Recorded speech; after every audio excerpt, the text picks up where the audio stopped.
Bagaimana membedakan penggunaan antara inani surat dan anakni surat?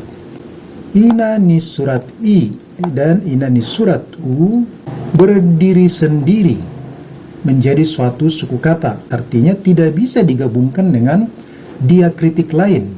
Apa yang bisa digabungkan adalah anakni surat. Anakni surat boleh menjadi bagian dari suatu suku kata.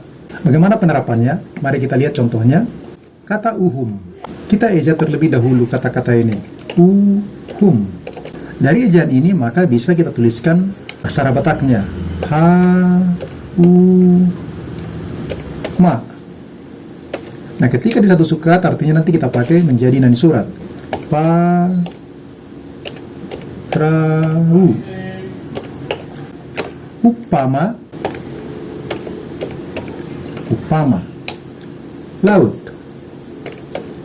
Laut di sini u adalah bagian dari suku kata, maka kita pakai anakni surat. Inganan. I, nga, nan. Mana, ili. Mana ili. Sai. Indang.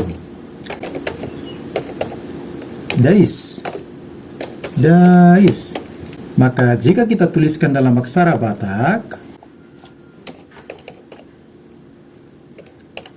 uhum, hauma, parau, upama, laut, inganan, manaili, sai, idang, dais.